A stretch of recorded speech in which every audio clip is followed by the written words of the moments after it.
창세기 20장. 아브라함이 그곳에서부터 남쪽 지역으로 이동하여 카데스와 술 사이에 거하였고 그랄에서는 잠시 머물렀더라. 아브라함이 그의 아내 사라에 대해 말할 때 그녀는 내 누이라 하였으므로 그랄 왕 아비멜렉이 보내서 사라를 데려가니라.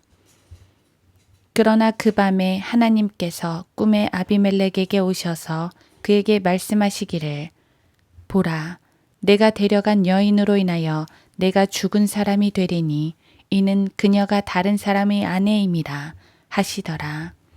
그러나 아비멜렉이 그녀에게 가까이 하지 않았으므로 그가 아뢰기를 주여, 주께서는 의로운 민족도 죽이시려나이까. 그가 그녀는 나의 누이라고 나에게 말하지 않았나이까. 그녀 자신도 말하기를 그는 나의 오라비라 하였나이다. 나는 마음의 온전함과 내 손의 무죄함으로 이렇게 하였나이다 하더라. 또 하나님께서 꿈에 그에게 말씀하시기를 정녕 나는 내가 내 마음의 온전함 속에서 이 일을 행한 줄 알았으므로 나도 너를 막아 내게 죄를 짓지 않게 하였나니 내가 너로 그녀에게 접촉하는 것을 허락하지 아니하였느니라. 그러므로 이제 그 사람에게 그의 아내를 돌려주라. 그는 선지자니 그가 너를 위하여 기도하여 내가 살 것이라. 그러나 내가 그녀를 돌려주지 않는다면 너는 알지니 내가 분명히 죽을 것이며 너와 내게 속한 모든 자들이 죽으리라 하시더라.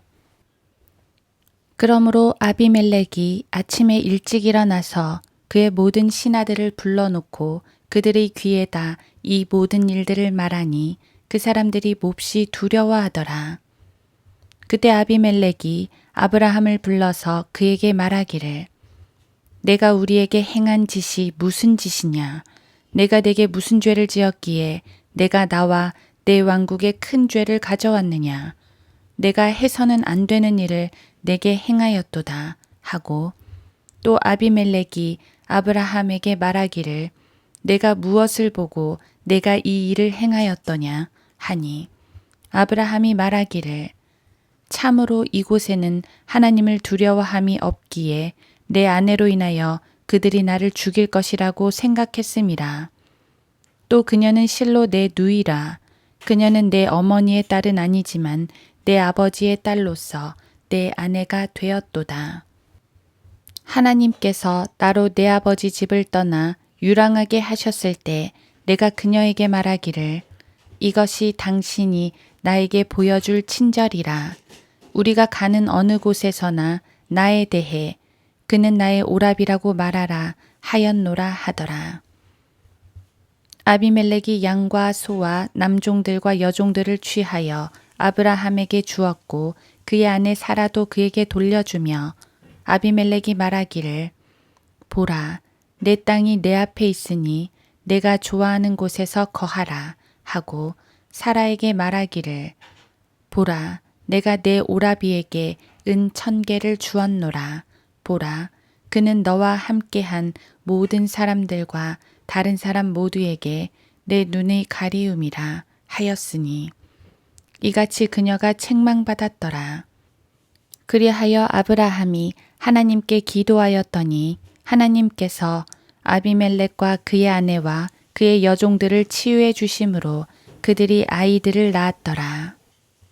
이는 아브라함의 아내 사라 때문에 주께서 아비멜렉 집안의 모든 태를 벌써 닫으셨기 때문이라.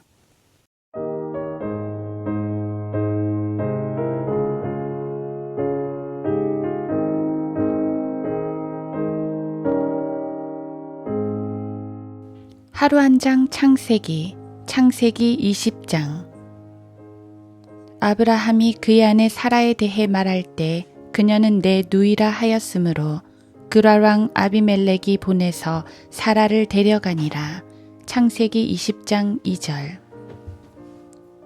12절을 보면 사라는 아브라함의 이복 누이입니다. 이복 남매끼리 결혼하는 것은 고대에는 종종 있었던 일이고 하나님께서도 율법 이전이기 때문에 허용해 주신 상태입니다. 문제는 그게 아닙니다.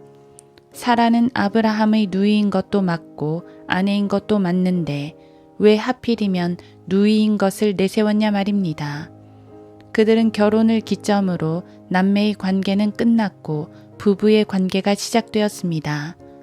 즉, 사라는 더 이상 누이가 아니며 아내입니다.